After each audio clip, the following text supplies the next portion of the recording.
India नी फौज आई। उन्होंने इतना जुल्म सितम किया, 22 अफराद दोवां घरां ने शहीद किए, जिसकी उम्र 4 साल सी, इसकी ज़बह किया।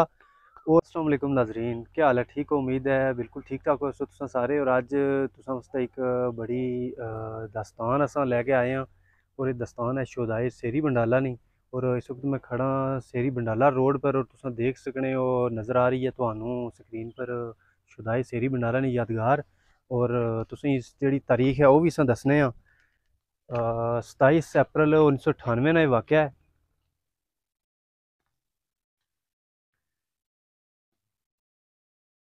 नाज़रीन, 27 अप्रैल 1998 का वाक़या है। आधी रात ने वक्त इंडियन आर्मी LOC क्रॉस की और इस गाँव है जो सेरी, इसने दवा घर चो दाखिल हुई। और दवा घर ने 22 अफराद की शहीद किया, जिन्होंने ना सामने मौजूद लिखे ना तुसां पढ़ सकने हो। छोटे छोटे बच्चे तो लै गए, बूढ़े अफराद जिन्होंने उम्र 56 साल तो लै गए, 1 साल ना बच्चा भी ना ज़बह किया इंडिया लिया।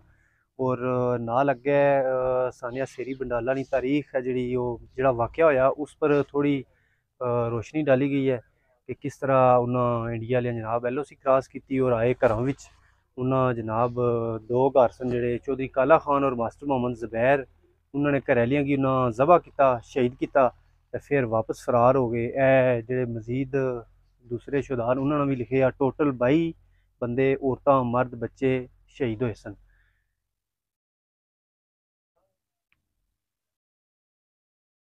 और तकरीबन 3-4 साल पहले ये यादगार बनाई गई है जी तुसी नज़र आ रही है। और कुछ दिन पहले, एक महीना पहले इत्थै बरसी मनाई गई है शोधा नी। और मजीद असां तुसेंगी वो घर भी दस्सांगे जिस घर ये बंदे शहीद होए सन। और महल्ला भी तुसेंगी दस्सांगे, LOC भी तुसेंगी दस्सांगे, और शोधा ने कब्रिस्तान जाकर असां दुआए फातिहा भी करांगे। ते चलो फिर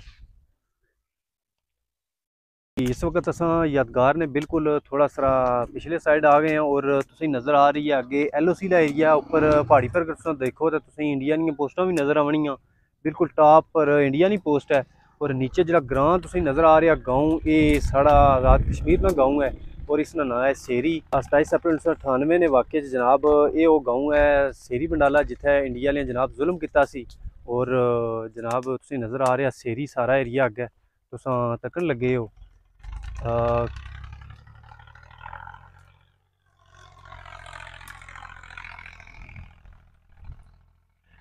गाँव तुसां देख लिया सारा।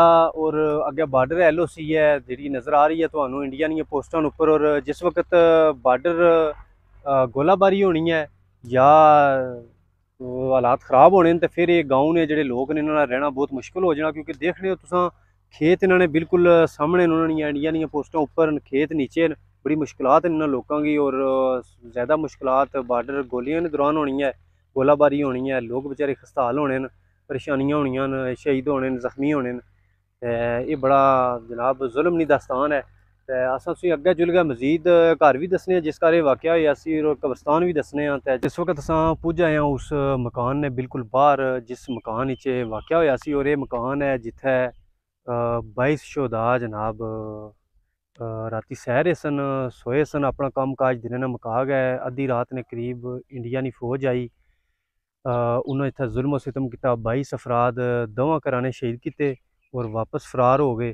तो ये मकान तुसीं नज़र आ रहा बड़ा ही मकान देखे तो वह वाक़यात जहन च आने, क्योंकि असां भी इस वक्त छोटे सा, तो बड़ा खौफदारी सी कि इंडिया ले आए तो उन्हें यह वाक़या किया।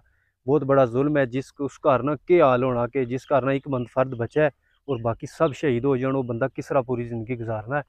तो ये बड़ा जुल्म होया सी। और असां दुआ गो हाँ मकबूजा कश्मीर, आज़ाद कश्मीर, सारे इस कश्मीर के लोगों वास्ते कि अल्लाह ताला उन्हें आज़ादी दिया है और वो अपनी ज़िंदगी आज़ादी नाल गुजारन। तो हुण असां जनाब अग्गे कब्रिस्तान जुलसां और फिर तुसां कोलों इजाज़त मंगांगे। तो हुण कब्रिस्तान वाल तैयारी है जाने दी।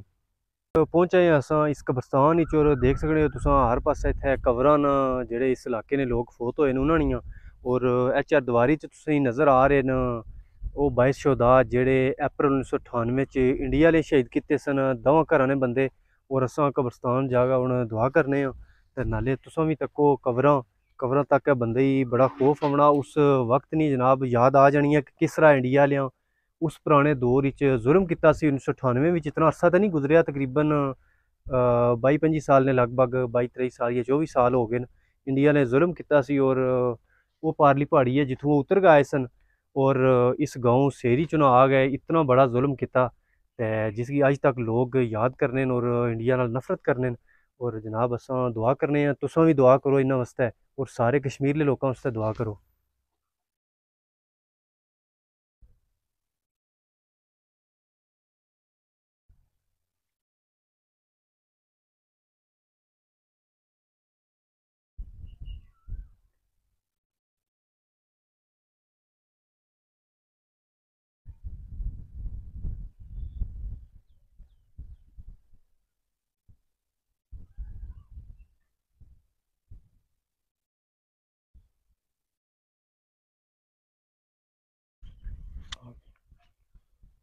नाजरीन देखो तुसां के मायरा जुल्फकार नी एक कबर है और इंडिया ले आखन के दुश्मनी भी हवै ते इतनी ज़्यादा ना हवै कि बंदा बच्चों नाल भी दुश्मनी करे। मायरा जुल्फकार दुख्तर जुल्फकार अली ये बच्ची सी जिसकी उम्र 4 साल सी इसकी ज़बह किया।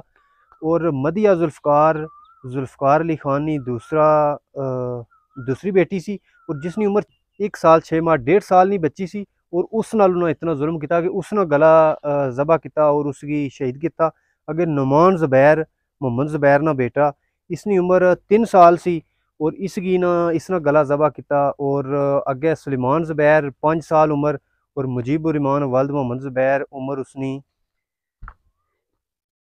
जी 7 साल उम्र उसनी इको घर ने तुम देखो कि एक मोहम्मद ज़ुबैर ने बच्चे ये जनाब इन्होंने शहीद किए।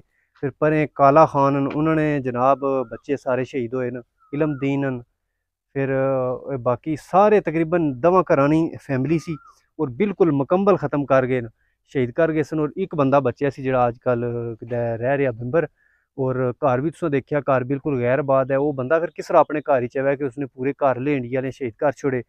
ये दास्तान है इस इलाके नी और इ'यै दास्तान तकरीबन मकबूजा कश्मीर और रात कश्मीर ने हर इलाके नहीं है कि जित्थै इंडिया आह्लें कोई जगह छोड़ी नहीं जित्थै उन्हें जुल्म कीता होवै। ते तुसां असां कश्मीरियां गी याद रखना है साढ़े वास्ते दुआ करनी है साढ़ी आज़ादी वास्ते दुआ करनी है। ते अज्ज दी वीडियो असां इस्सै पैगाम पर ख़त्म करने आं ते बहुत शुक्रिया अल्लाह हाफिज़।